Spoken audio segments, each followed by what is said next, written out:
Doctor Strange in the Multiverse of Madness, the Procession to Calvary, and Merchants and Marauders. This is Staying In. So, after 36, after that many years, 30 years. Why do people do that? Why do people make that sound? It's I've never seen it anywhere else in the world. People go, they say the number that they don't want to say, but it's just like, just say the number.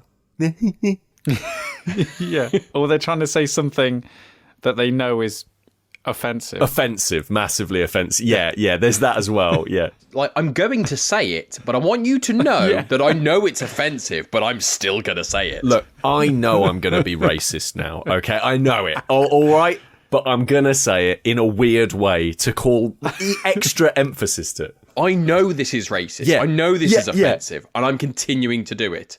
Don't be mistaken to think that I just don't know. I do know better. I am ignorant, but I'm not ignorant of the fact that it is ignorant. So, after 36 years, I can finally say that I now have a skincare regime. Okay. Regime.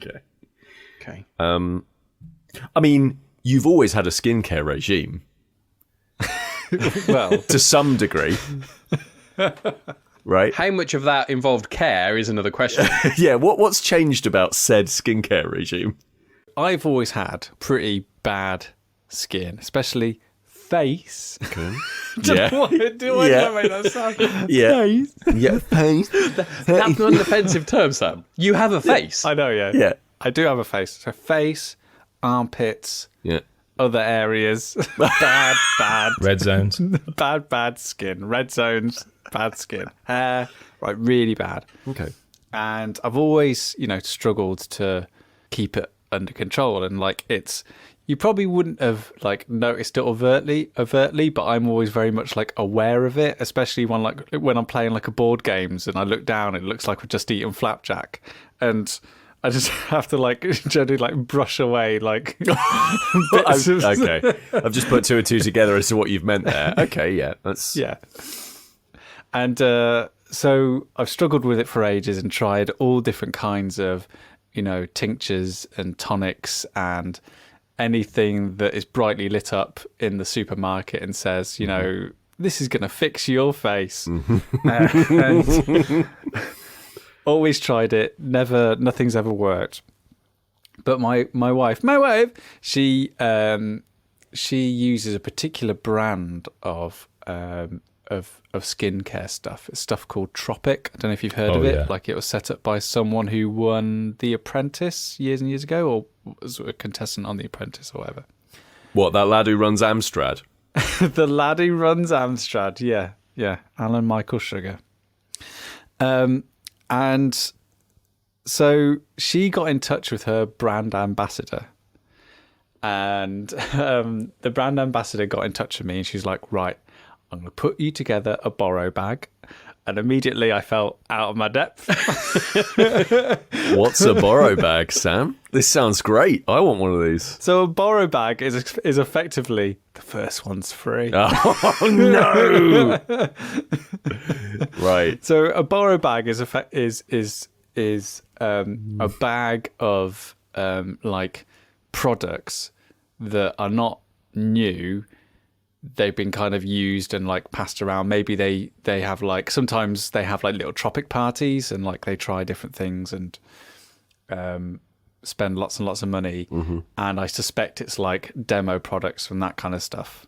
And basically, right. She put it all in this bag for me, and she was came around to my house and turned up at my doorstep and was just right, here's a cleanser, use this twice a day.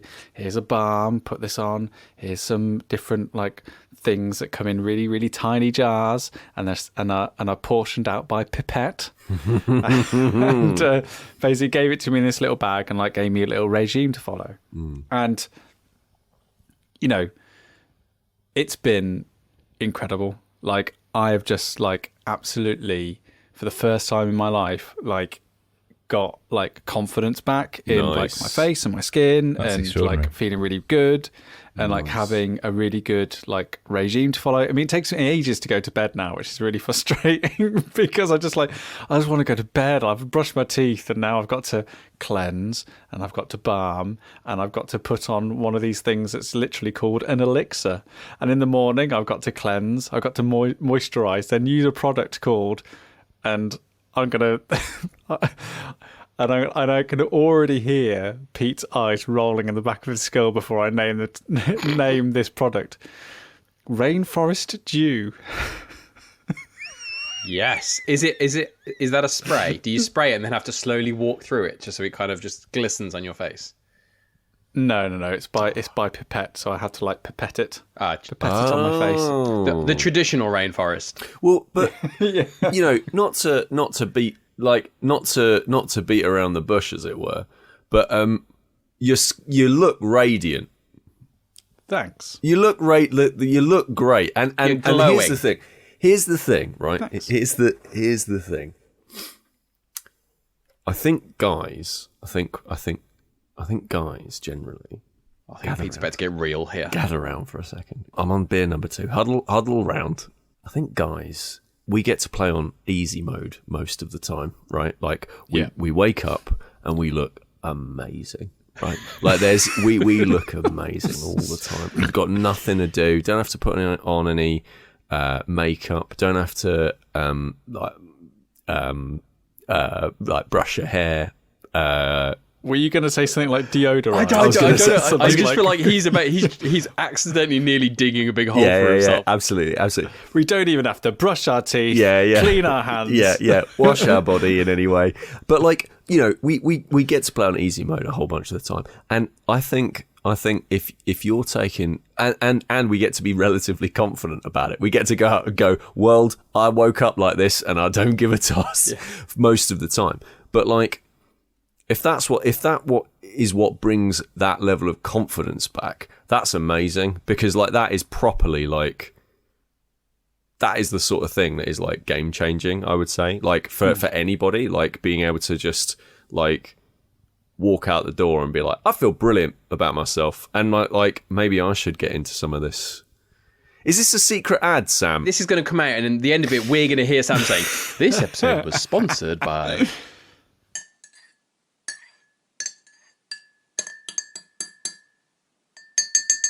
Complete segue. I was talking to Sam about this the other day. A few months ago, I was doing a recipe where you make Biscoff pancakes, like Biscoff spread pancakes.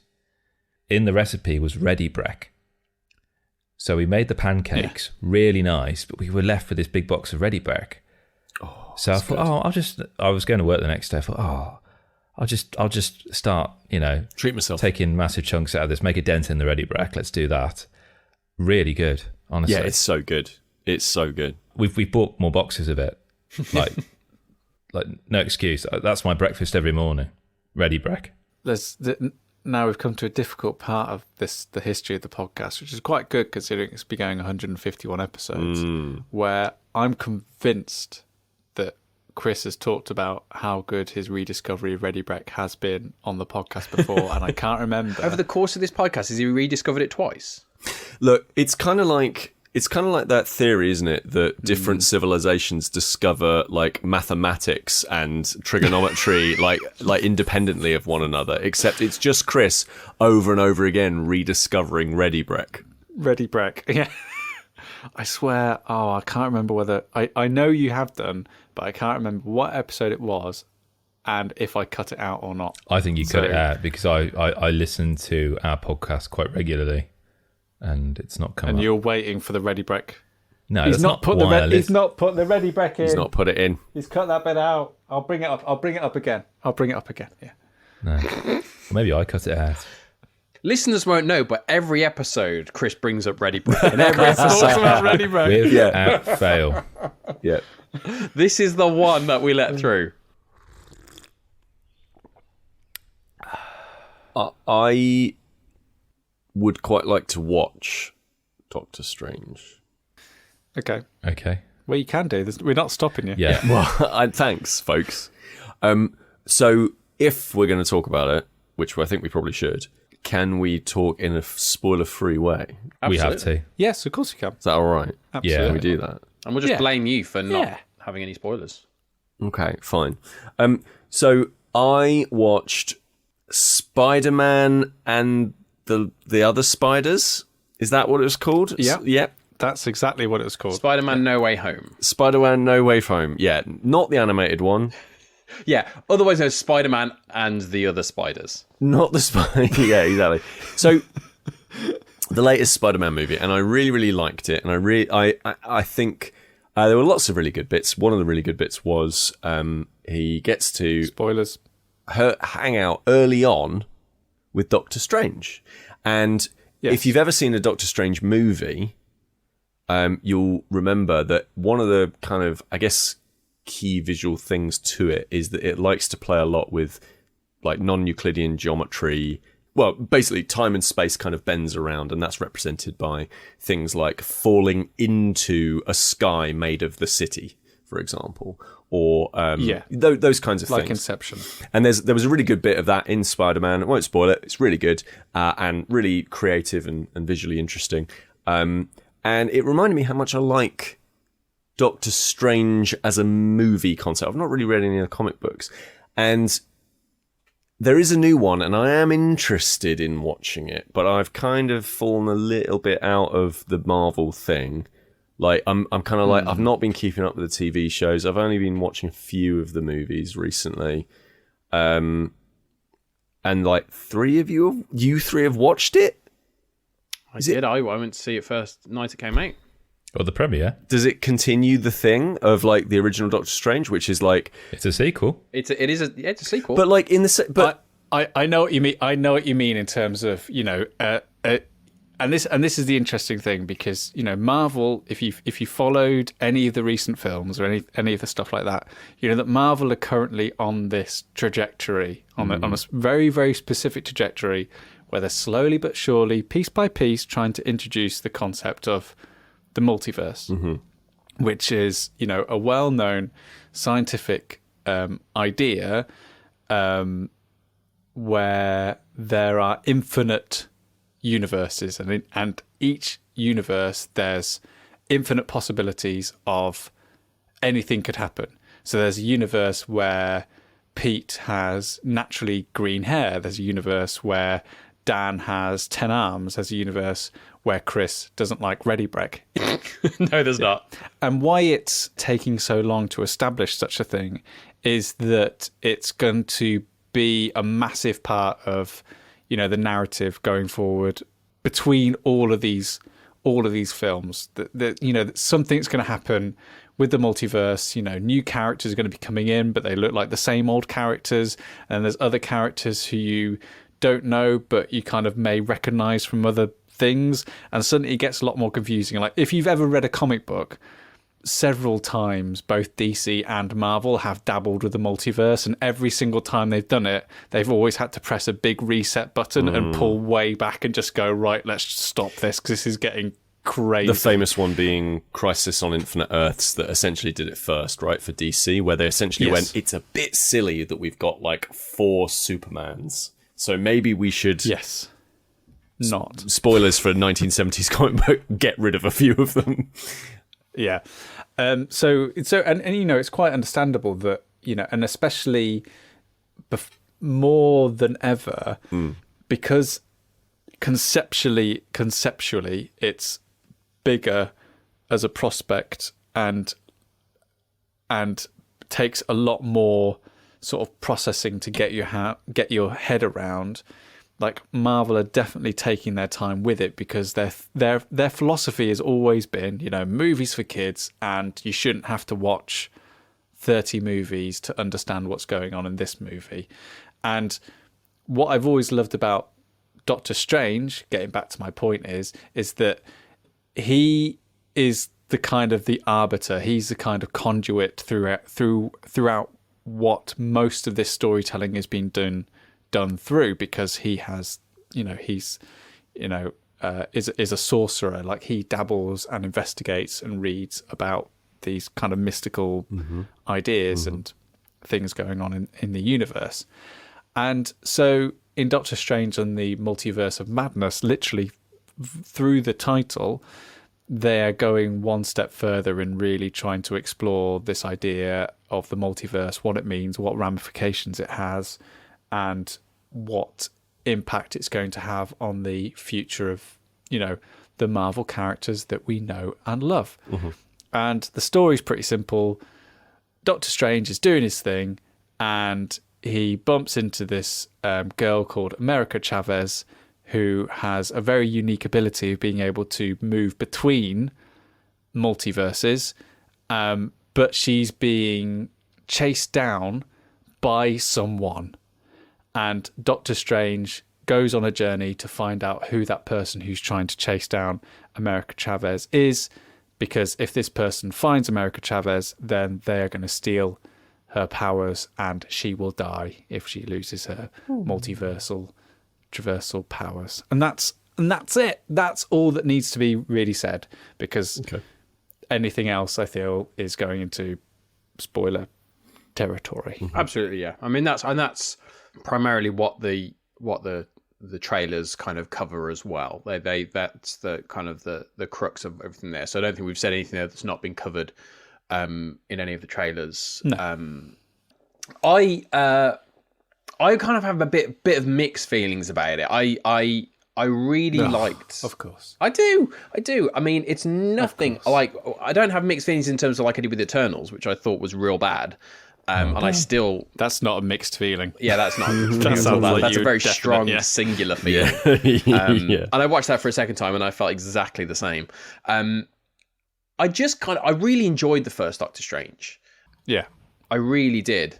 And I was just a little bit disappointed kind of by this second one. I felt it felt a little bit slow and a little bit kind of... Really? Yeah, I felt like the plotting of it felt quite kind of slow and kind of staccato, and I wasn't sure if that was kind of an element of like the nature of what the story was trying to do in terms of multiverses and jumping and all that stuff. Like maybe that was why it felt that way. It's a directed by Sam Raimi, who's obviously famous for the kind of the original Spider-Man trilogy, but perhaps more famous for the likes of the Evil Dead and those kind of films, the Evil Dead and Evil Dead 2. And it's a very much a Sam Raimi film. Like all of his kind of horror inflections are front and center. There's no mistaking them. There's not an element of kind of like, oh, this is a Marvel film and that shot over there, that's a Sam Raimi shot, but the rest of it is fairly standard. It's kind of that through line, the spine of it is kind of all Sam Raimi. Now, that's a good thing or a bad thing depending on how your feelings are towards those kind of films. The likes of your Evil Dead and stuff like that. For me, I'm not in that world, and that kind of body horror kind of there's elements of kind of like the kind of the gruesomeness of that. And obviously this is a Marvel film. It's not gruesome like the Evil Dead, but it pushes it as far as it can go. And there are lots of stuff where you can absolutely say that's from that film. That is a callback to this, and that's fine. But it started to feel less like Doctor Strange by Sam Raimi, and it was Sam Raimi. Oh, now I'm doing a Doctor Strange film kind of thing. It felt a little bit too much that way, and I lost a little bit of what I really liked from the original. Pete, you talk about kind of the visual style of Doctor Strange, and I think the original Doctor Strange, the visual style is one of the standout points of it. Oh, yeah. I felt it lost. I would have liked more from the second one. I think you lost some of that visual flair with that. Maybe it's because the director's different and they aren't interested in that kind of thing. And I love all the stuff you talk about in terms of the geometry of the world, and it's what shows up in kind of Spider-Man No Way Home as well.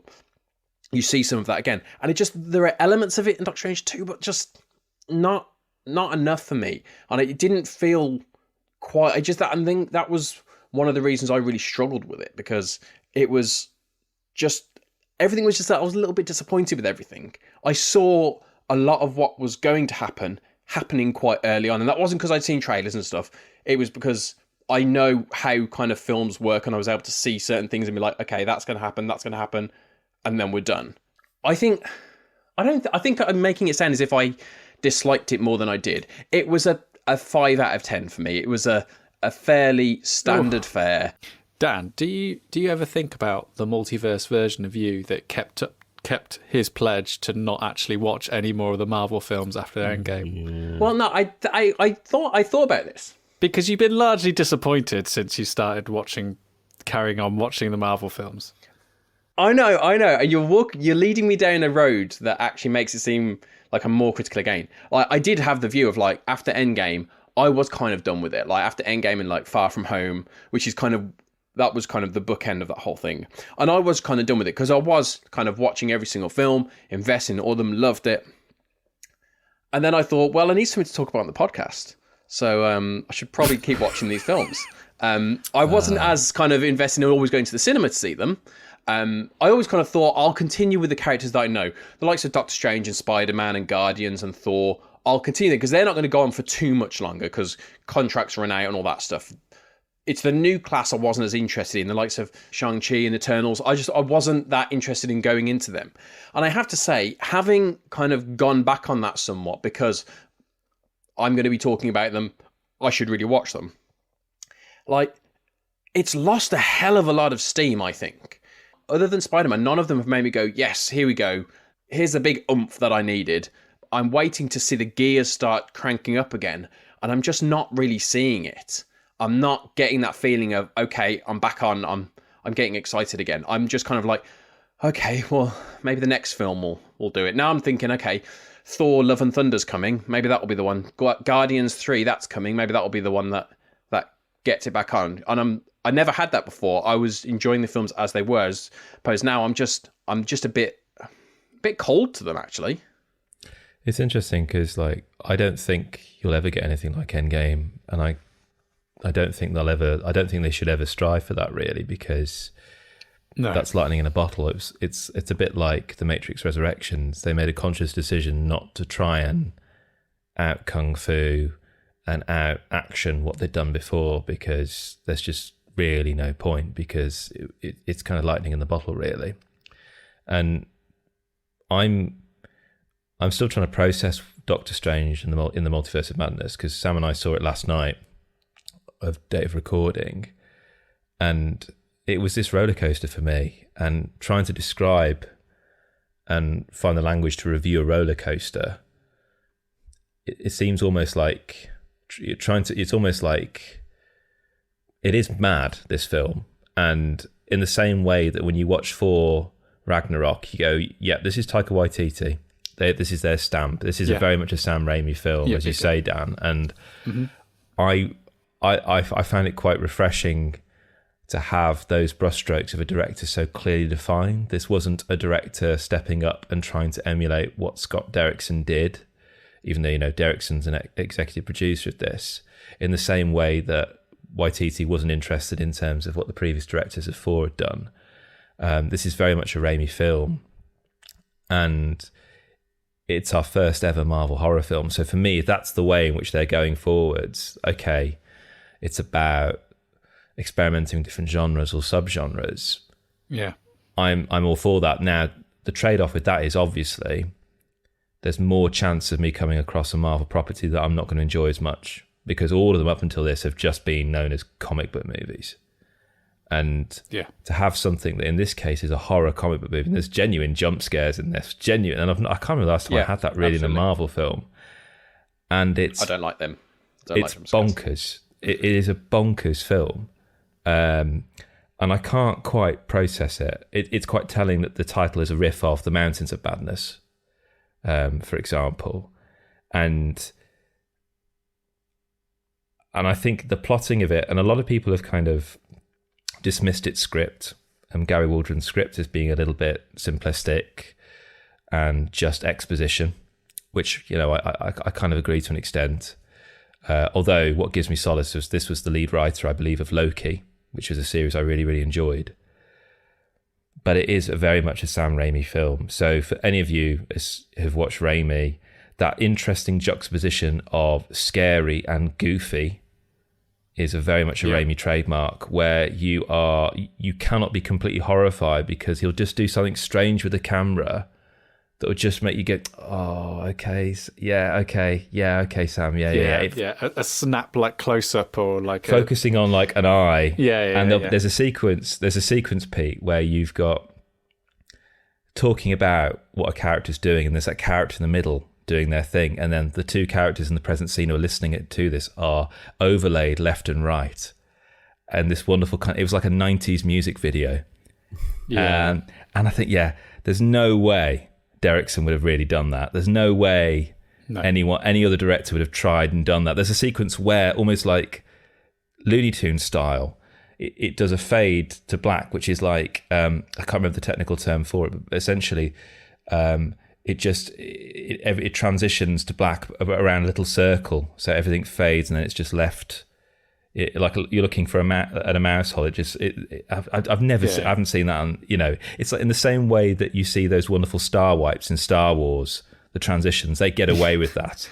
Raimi has his own way of working, and this is the most Raimi film I've seen in a while, since probably Drag Me to Hell. He never took this much risk with Spider-Man. I think the closest we got to kind of Raimi, apart from the filming of Willem Dafoe's and Green Goblin, was the actual transformation scene of Spider-Man. If you think about it, it was actually quite dark.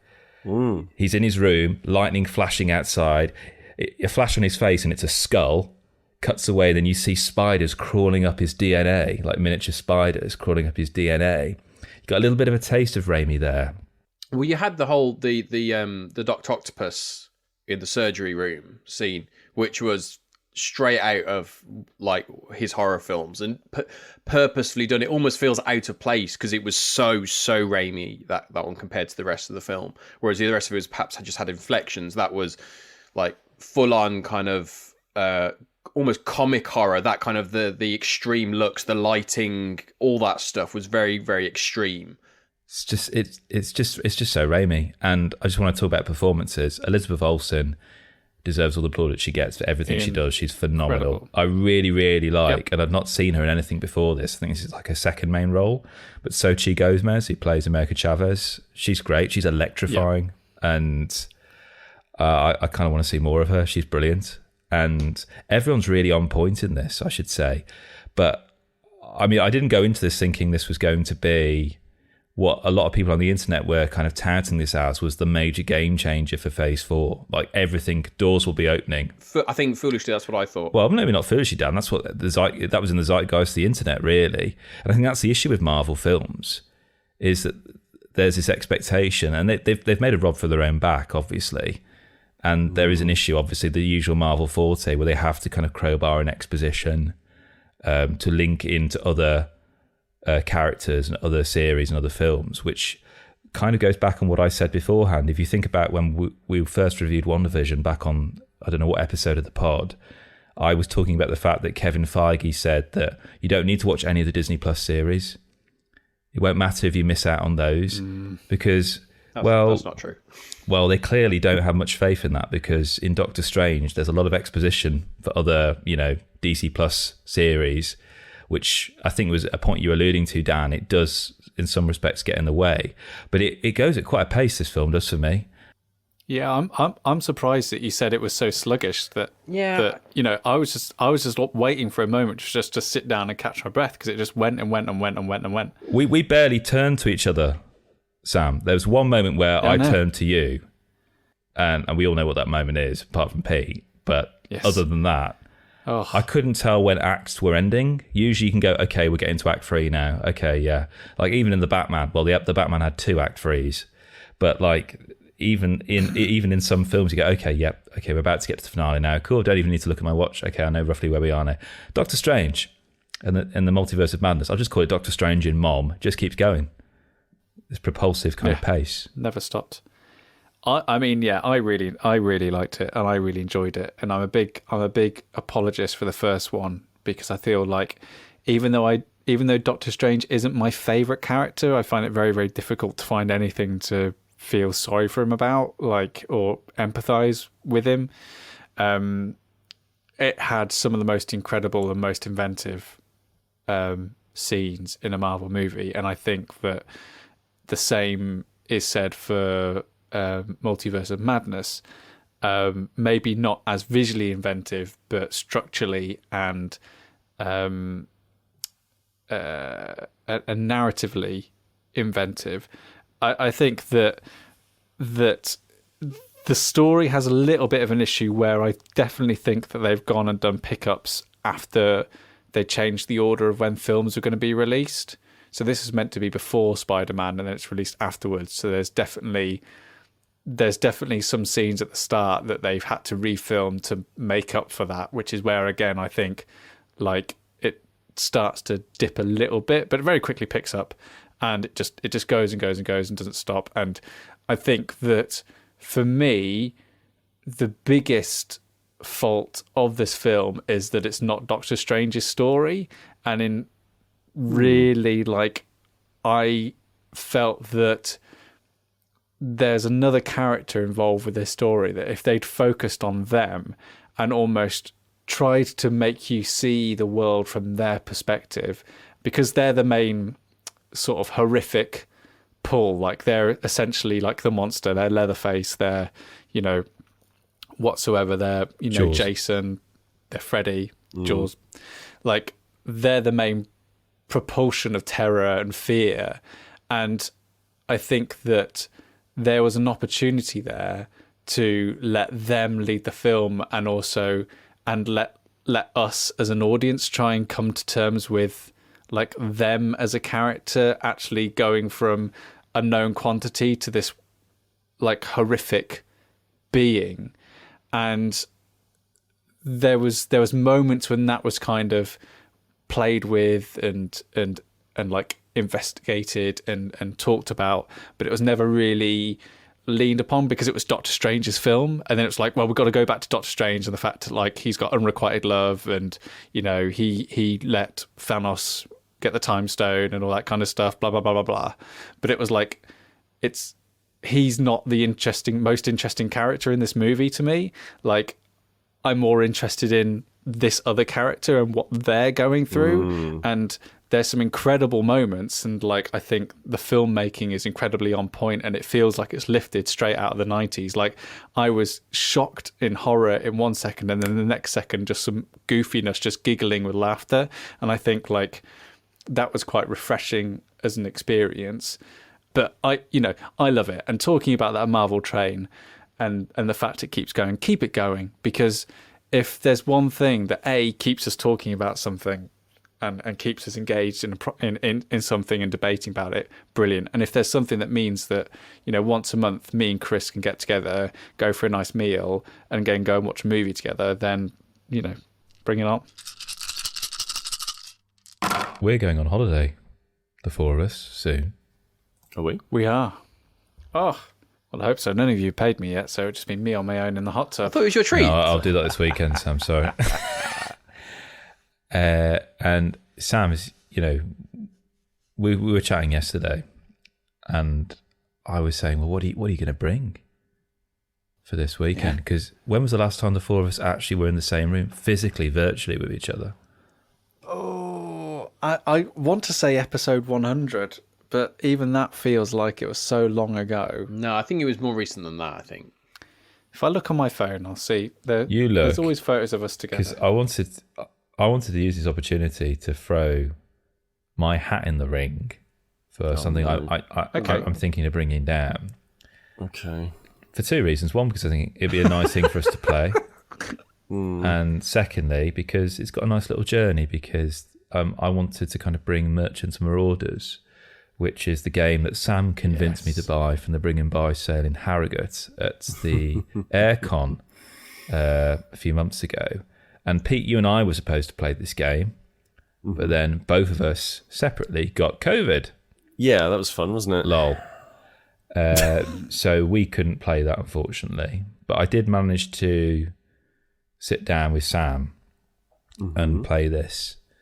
And this is totally my jam at the moment. I'm literally just finishing David Cordingley's book, Under the Black Flag, which is about the history of pirates. Mainly those in the Caribbean, but pirates in general, really. Everything from their depictions in films to life at sea to the types of ships they had, and getting these lovely little anecdotes about how people became pirates and the crazy stuff they got up to, really. And also you hear about other things you don't really see much in films, like how big a deal storms were, the challenges of having to kind of MOT your ship every so often, careening it and checking it's all watertight. You can't just do that out in the ocean. You actually have to go and find somewhere secluded to do that so you don't get attacked. All this kind of stuff. And I've been hankering for a good pirate game that gives me that experience. I'm always drawn to the pirate theme. I don't know why, I just am. And I was watching it was a Dice Tower top 10 list, and they had, what's his name? Who's one of the co-creators of South Park? What's his name? Trey Parker, yes. They had Trey Parker on, who's a massive board gamer.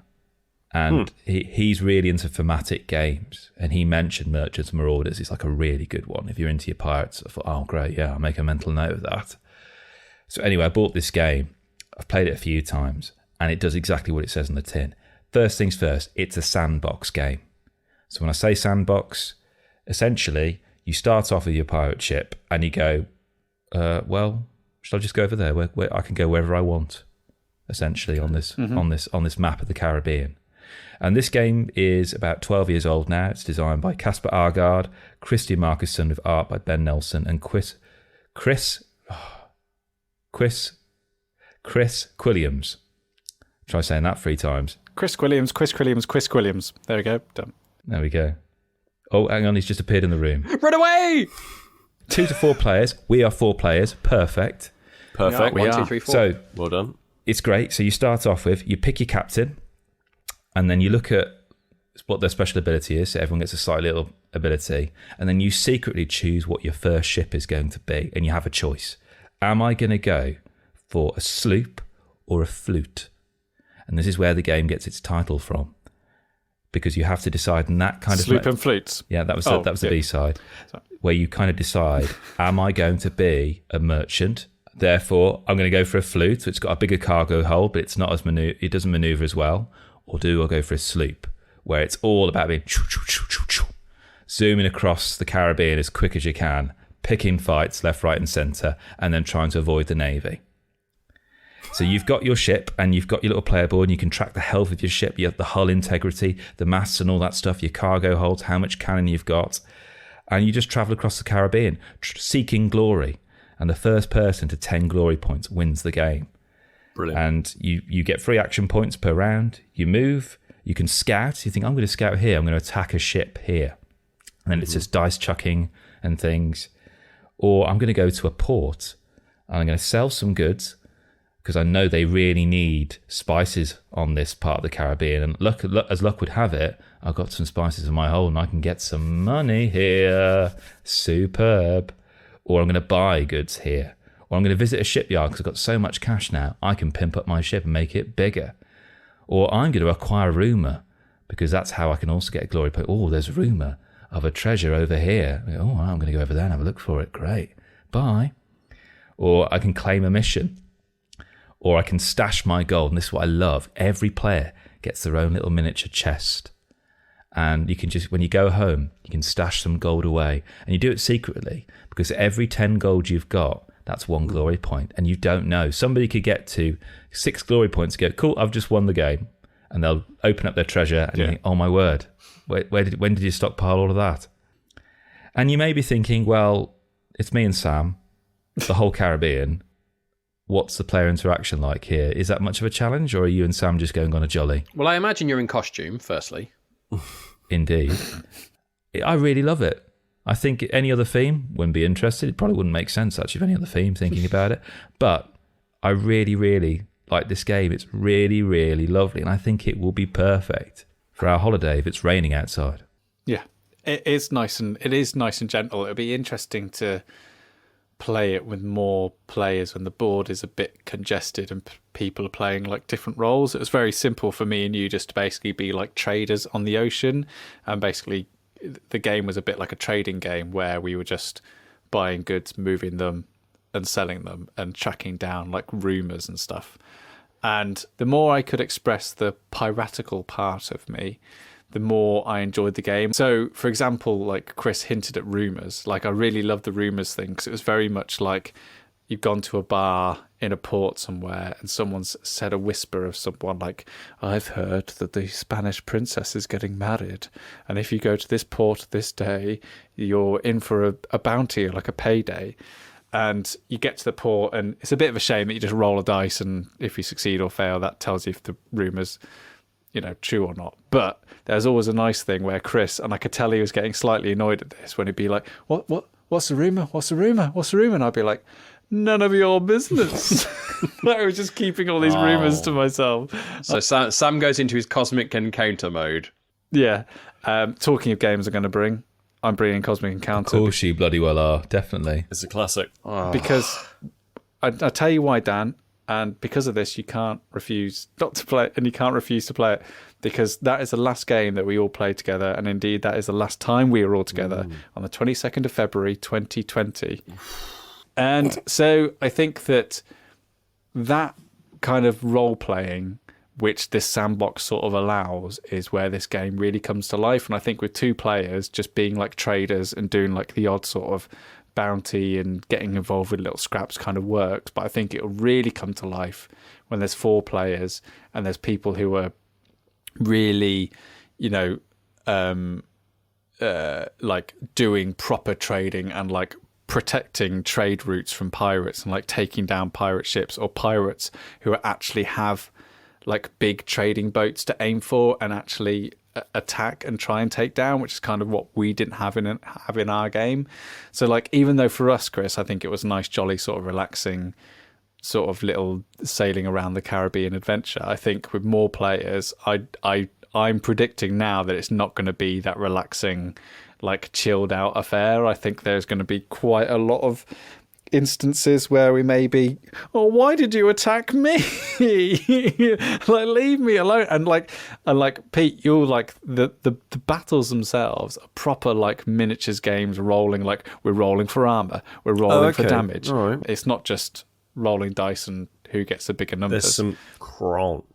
Yes, it's good. And I do think, and this is kind of like, the big thought about games we're going to play, which is on our holiday, because I'm already getting overexcited, not just about playing games with all you guys, but just seeing you all and just like all the wonderful things that we're going to actually get to do together, which we haven't done in ages. I mean, I'll be in a bathroom half the time when there'll be skin cleansing.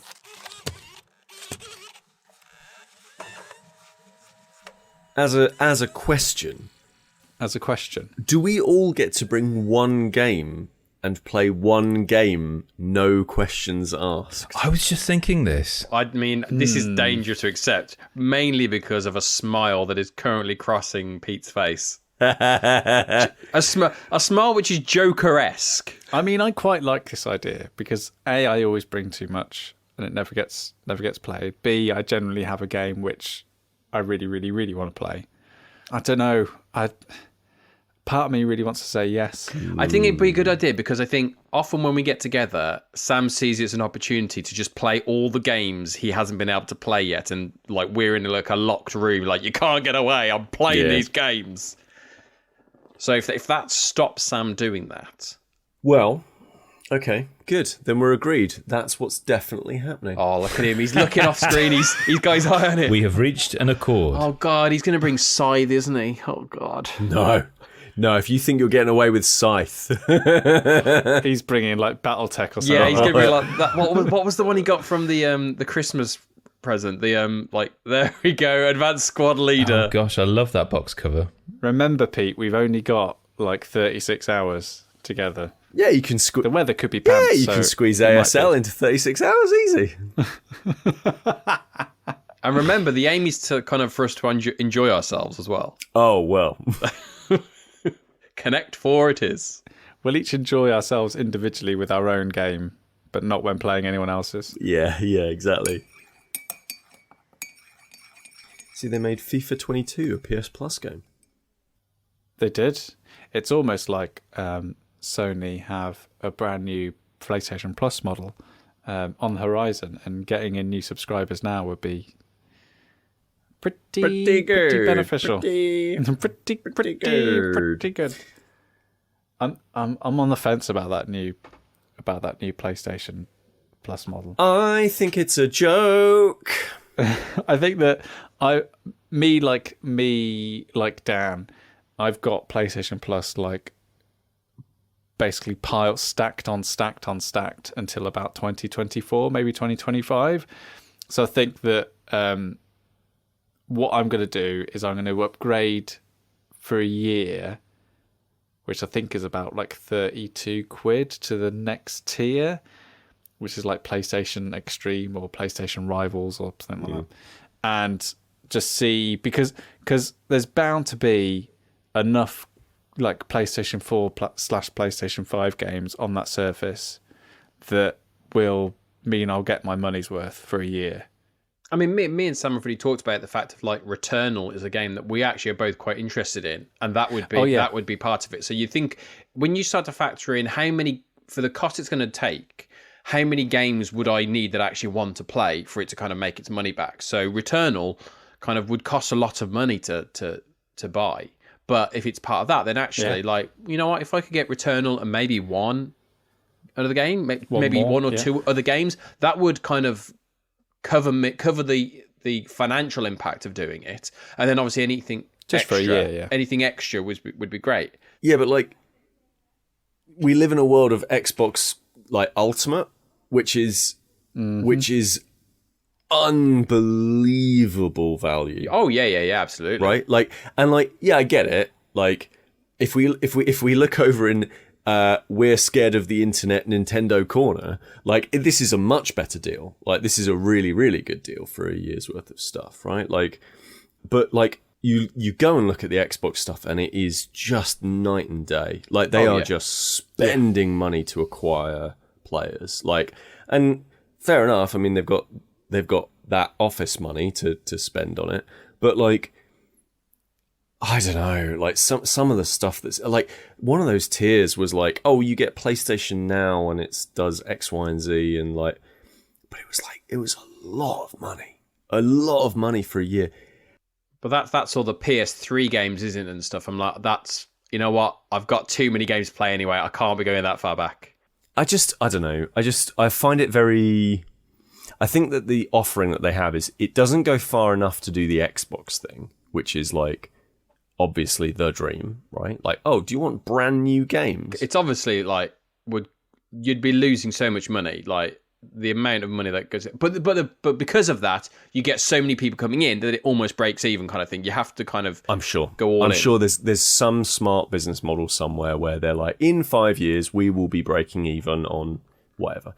And then we will have everyone playing Xbox. Every player. Because I've got to be honest with you, I'm looking at that next generation and I'm seeing the Series X and I'm thinking to myself, if I've got to pay for it anyway, maybe I just don't pay for games anymore. Yeah, but then you'd be playing by yourself. And then the number one reason you have PlayStation Plus is to play with friends, and you wouldn't have any friends to play with. Right. But like, that is it. Imagine if I could just click my fingers and say, okay, everybody's got them now. That is what I would do, because it's just like, yeah, like, it's the Netflix model. Like, it feels like Microsoft has basically like really lent into the Netflix model of, you don't really own any of your games.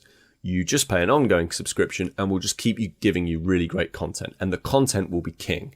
Like as long as we can give you that great content, and we'll work with loads of different partners to do that, to bring that to our service, you'll keep paying us X amount of money every single month. And that X amount of money is less than the price of a brand new game.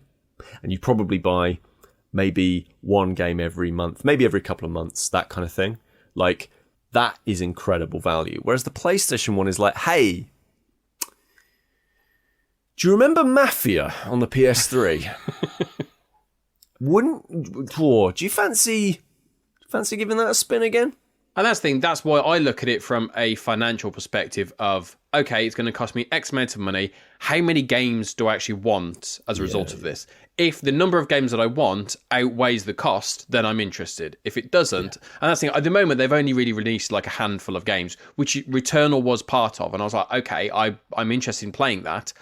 I want to see what else is in this little selection, because it could just be they've released these 10 games, which are great. And then the rest of it is, I don't know, Leisure Suit Larry VR kind of thing. I'm like, I mean, that sounds tops, but no, I'm all right. Definitely want to wipe that VR headset clean after you've used that one, I would say.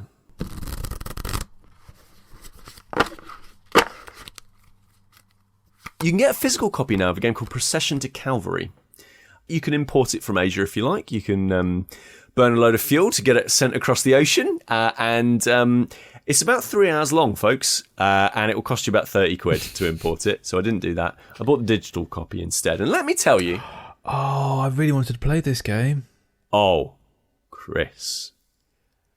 The Procession to Calvary is fantastic. Is it worth 30 quid? I mean, maybe. But I definitely think it's worth the 4 quid or whatever it was that I paid to play it on mobile and tablet, which is where I ended up playing it. I have seen this game. So I just had a quick look. I have seen this game, and actually, I've considered buying it in the past. So the way I can explain this the best is, do you remember the intro to Monty Python? Yeah. Yes. It's sort of that. Terry Gillingham. Yeah, it's sort of that kind of cut out real images that sort of all kind of work together, sort of don't, with a slightly absurd sense of humour and a slightly dark sense of humour, but based on usually Renaissance paintings. And this is the follow-up to an original to the original title, which I believe is called something like The Four Last Things. And you don't have to have played Four Last Things to enjoy The Procession to Calvary. But if you have, then you will get a little bit extra out of it, because there's a couple of nods and winks here and there to that previous game. This isn't the first game that this developer put together. That was a kind of weird-looking game I've not played yet, and I'm quite keen on giving it a go. But it was kind of really, really hodgepodge in terms of like its visual stylings. Whereas Four Last Things started to do it was a Kickstarter project. It started to do hey, let's take Renaissance paintings, cut the bits out, and then create a point-and-click adventure in the style of your Monkey Islands, your Broken Swords, your Gabriel Knight's Sins of the Fathers. As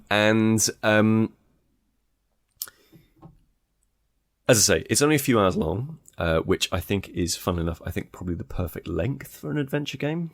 I think games like Bertram Fiddle, for example, get it right by having it only a few hours long. Yeah. Because there's only so much point-and-click adventure that you really want until you're like, yeah, I get it. I'm rubbing this thing against this thing, and then the door opens, right?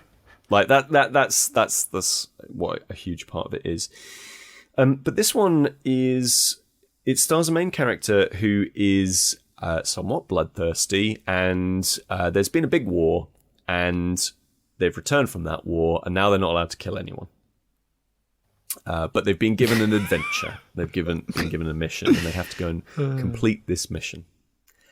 And you then set about wandering around sort of medieval, Renaissance, that kind of era paintings as this character, trying to solve all of these problems and confronting the kind of strangeness of paintings from the era. So if you're not particularly au fait with the paintings of that time,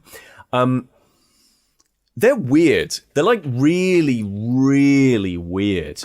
Yeah. Like there are depictions of hell, for example, from around that period of time, where there's like an egg witch, and out of her butt are like naked dudes, and they're just like falling to the ground and then being eaten by devils. It's really strange, and it's just. And then there are like scenes. So there's a really good one in the Bristol Museum, actually, of a scene in Bristol, and the paint. It's absurd. Like, it's just like a festivity day, and just chaos is happening. Like, because they're trying to capture, like, they're not trying to capture like a moment. They're trying to capture lots of different moments all at the same time. And because of that, it just looks like chaos. And that's what happens in a lot of these paintings from around that era. So one of the classic jokes early on is you wander down to the a place where you're going to get onto a boat and travel across a body of water, and there is, from a real painting from the time, two men stripped completely naked, wrestling one another over just some detritus objects on the floor, right? Like, it's just a painting that was done at that period of time. I'm sure it means something like masculinity, or I don't know, like faith, something. I'm sure it has some representational value, but like, the joke is that the main character goes up to it and says, "Just some naked guys having a load of fun." Like, you know, just kind of making it normal, right? About like, yeah, this is just a thing that happened at this period of time, right? As if the paintings were some sort of replication of the things they actually saw. These painters actually saw. Yeah. And it's wonderful. Like, it runs the gamut from, there are moments of real darkness, of like black humor, like really black humor, where you're like, this is a bit close to the bone. And like, then there's moments of incredible satire, because obviously around this period of time, you know, the church had a lot of power. There's a lot of satire around that. But again, in a playful way, not in a sort of like, you know, sort of second-year theology student kind of way, but in a genuinely, like, actually for good laughs kind of stuff. And then there's also just kind of absurd moments where one of the puzzles, you meet the girl with the turquoise earring, and she says, "I think there's something just isn't working out about my look." And it's down to you to figure out how you get the girl with the turquoise earring to be happy. What are the puzzles like then? Because it seemed to me when I saw stuff about this game that it was more a satire and more a commentary than it was an actual like puzzle game. So where does it have a balance in that respect, or is it just a piece of satire? Yeah, definitely. The thing about pretty much all point and click adventures is ultimately that they are one big escape room. You might be in like lots and lots and lots of different escape rooms as you're following George Stobart around, you know, different parts of the world. But at the end of the day, you can't really progress without rubbing the right item against a different item and the door opening, right? Like that is ultimately it. But the puzzles themselves, I mean, yeah, like I say, it isn't abstract, but you can definitely feel that is the mechanism that is happening. But that's fine. Like, it doesn't ever try to get over any sort of, it's not trying to tell a particularly serious tale. And there is like social and to more of an extent, a kind of like an art critique in some ways, element to this. But I don't want to overblow it. Like, it goes from that kind of highbrow humor all the way down to the sort of lowbrow stuff, and it does it like really, really effortlessly. Like I say, import it from a PlayAsia? Probably not. But I mean, like, I would have paid twice, 3 times what I paid for it on mobile, and I paid £4. Like, it is a lovely, lovely romp.